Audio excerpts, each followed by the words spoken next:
So Julia was talking a lot about moisture on steaks, and the question is, who cares about moisture on steaks?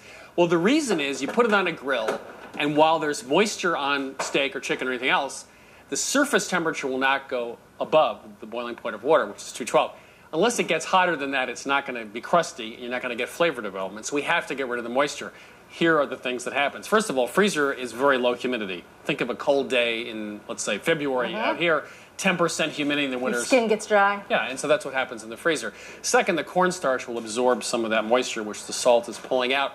And the other thing is the steak can spend more time on the grill because the inside of the steak is very cold, so it takes longer to bring up the temperature. You have more time, the moisture goes away faster, and you can get much higher surface temperatures, which of course leads to flavor and crust. We actually use this New York strip steak. Of course, you could use any of these. The thing to keep in mind when shopping is they need to be about 1.5 inches thick. Means you can leave them on the grill for a long time to get a crisp crust, and you still have a rare center. To get a crust, you need them as dry as possible. So, of course, we're going to pat them dry with paper towels, but that's not enough. We really need to get them dry, and we messed around with aging and dry aging and air drying, and what we found was a two-step method. One, we're going to coat them on the outside with salt. Of course, salt pulls moisture out of the meat, and a little cornstarch. Cornstarch, of course, absorbs moisture. So it's this teaspoon of cornstarch and a teaspoon of salt. We're going to mix them together. Now, you also did try putting them on a rack uncovered in the refrigerator. Yeah, worked great. For 24 hours, and that actually does work if you are... Yeah, if you think ahead. Have foresight and you have 24 hours. Yeah, which, you know, a lot of us don't have, including me. Was as good as letting them dry age overnight in the refrigerator. So we're going to... All right, so I've been heating up this grill so it's nice and hot, as you can see.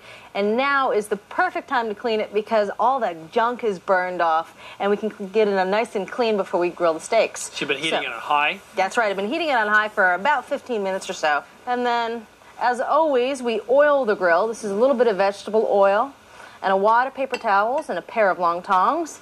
We're just gonna rub, and this happens. It'll burn off really quickly, and it'll leave behind a pristinely clean grill. So this is what you want to do. And the more you do this, the oiling of the grill grates when they're hot, they actually become seasoned, so over time things will really stick less. Of course, we're going to season the steaks with a little pepper, and we're ready to lay them on the grill. And again, this grill is still on high heat because, again, what we're after is a crisp crust and the hottest grill possible. And now you have a dry surface as well, so that's right. The heat's going to go up fast. That's right. And again, those steaks are really cold because they've been in the freezer for at least 30 minutes. All right, so as always, cover the grill when cooking on gas to really trap the heat inside. And it can take 4 to 8 minutes per side, depending on how well done you like your steaks. I'm going for medium rare. I know you're a medium rare kind of guy. No, really expensive steaks. I want to cook them. I want to burn them. You want them dead? Yeah, medium rare. So medium rare is about 4 minutes aside. Okay, be right back. Oh, those are gorgeous. These have been on for about 4 minutes. Tried and true method to knowing how done your steak is to use an instant read thermometer. And for medium rare, you want to try to hit 125 in that range. And the way to take the temperature of a steak, because obviously it's kind of an awkward piece of meat, is to hold it up with tongs and insert it through the side. And what you're looking for is at the very center of the steak is about 125. If you go to the edges, of course, it'll be a little higher. And if you want more well-done steaks, you go up 10 degrees for every doneness. So medium would be about 135 and so on. As with any cut of meat, you want to let it rest for 5 minutes at least. And we're just going to let these rest for about 5 minutes before we dig in. That is a steak with a nice crust on it. Let me plate you up a nice big one. Oh, that looks good. Now, let's just compare steaks to show that our method is superior. You want to say something about these? Sad. Yeah, I mean... Perfectly cooked? Oh, that looks gorgeous. That's delicious. So the secrets to a great crusty grilled steak started with a thick steak and a premium steak, salt and cornstarch on the outside, and then in the freezer for 30 minutes. Yep. Onto the grill, very hot grill, and that cold steak inside takes a little bit longer to cook once again, so you get that great outside crust. So from Cook's Country, a simple but a very delicious recipe for very crusty grilled steaks. So the 3 steaks we had in mind that Julia tested, one of them is from here. This is a boneless ribeye steak from the rib section. The other 2 are from the loin, the 2 major muscles in the loin. One of them, of course, is the shell muscle, which is the larger muscle, and the smaller muscle is the fillet, the tenderloin muscle. So the 3 steaks are right here.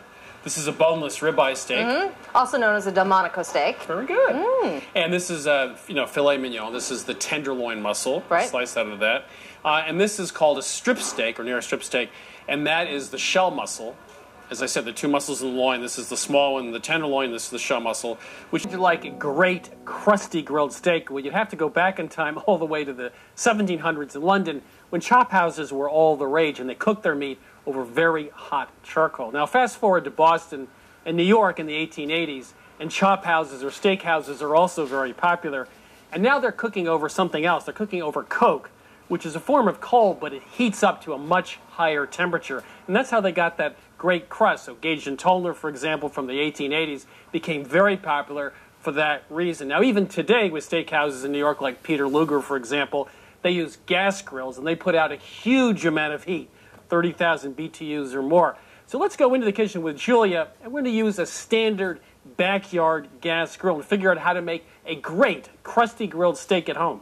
That meat is really good and smoky and tender. So the secret to great Texas-style ribs was to start, oddly enough, in the oven. A little bit of rub, but then over water on a rack with foil on top, and that melted some of the fat and collagen, which took that cooking time way down. And then finished them on the grill. So there you have it from Cook's Country, a great recipe for Texas barbecued ribs in half.